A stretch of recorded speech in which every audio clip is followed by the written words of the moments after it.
This next paper has the title, Marrying a Red-Headed Scottish Cowboy, Why People with Special Needs Should Marry. Please welcome Isabel Antillon. I have a little sister named Allie.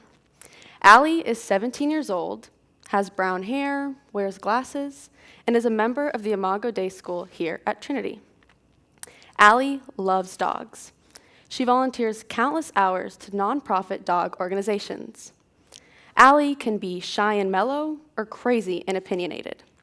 Like any other teenager, she has her good days and her bad days. Allie also has high-functioning special needs and is a member of the Imago Dei School. Her condition is known as microcephaly. Essentially, her brain is underdeveloped and grows at a very slow pace, therefore delaying her overall intellectual development. Allie's disabilities bring challenges to her life every day. However, they have never kept her from wanting to pursue the many great milestones life has to offer.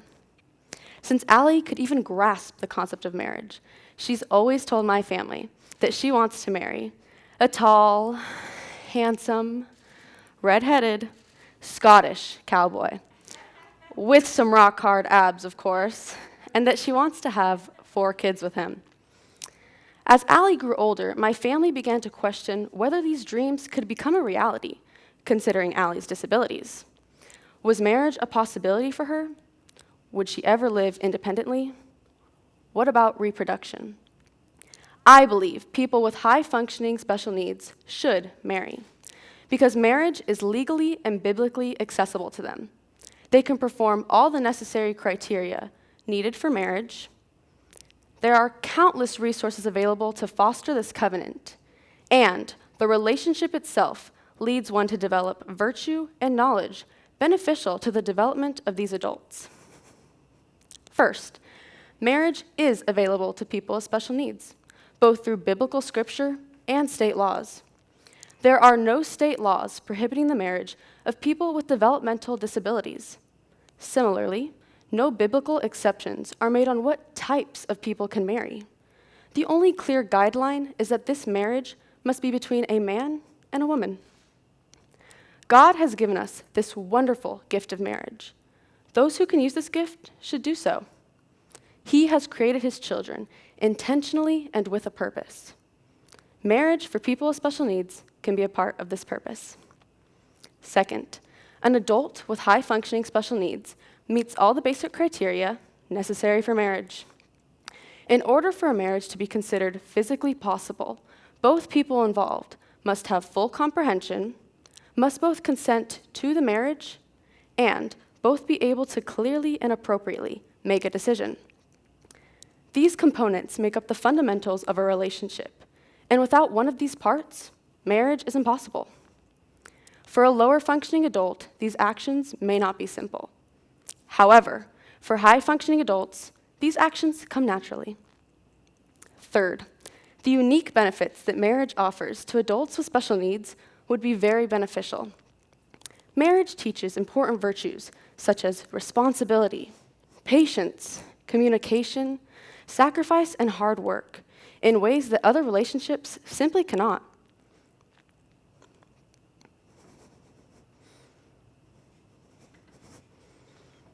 The teaching of these virtues leads one to grow closer with the Lord and become a more honorable person.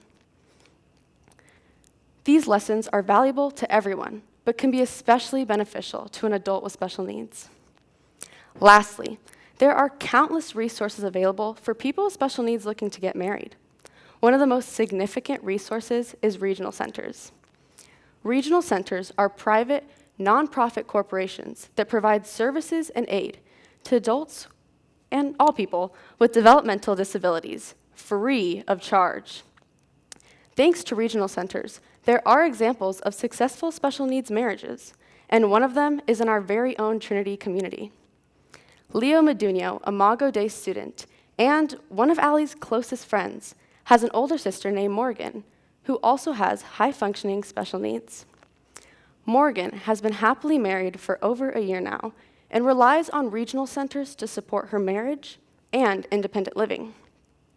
She receives in-person assistance with budgeting, grocery shopping, prescriptions, and other daily life skills and tasks.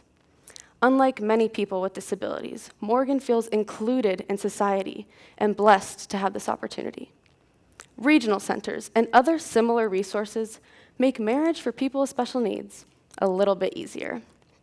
Now, all of this sounds great, but there are opposers to the marriage for people with special needs. They're concerned with where the couple would live and reproduction. Thankfully, there are plenty of reliable options for living arrangements, including group homes, independent living facilities, living with a family member, and other options are being created in the near future as the demand for these living arrangements is rapidly increasing. These resources make independent living simple while still providing the appropriate support for the couple and their needs. Finally, there is the concern of reproduction.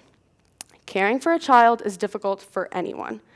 These challenges are likely to increase for an adult with high-functioning special needs, or any special needs. The safest way to address this controversial matter is with a conversation and plan made with the couple and their families. In some cases, the couple is very high-functioning and would be able to properly care for a child, making reproduction an option. Sadly, for other couples, caring for a child would be troublesome, and reproduction is not a safe choice. Before sexual intercourse takes place, the topic of reproduction needs to be addressed, and a mutual agreement concerning the reproductive future of the couple must be made. Nonetheless, I do not believe this concern should prevent the opportunity for growth, happiness, and the feeling of inclusion for people with disabilities. There are ways to work around this concern. In conclusion, people with high-functioning special needs can absolutely marry and would gain many benefits from doing this. There are concerns, but there are also steady solutions and alternatives. Of course, you cannot predict who you'll marry, and Allie probably won't end up with her red-headed Scottish cowboy.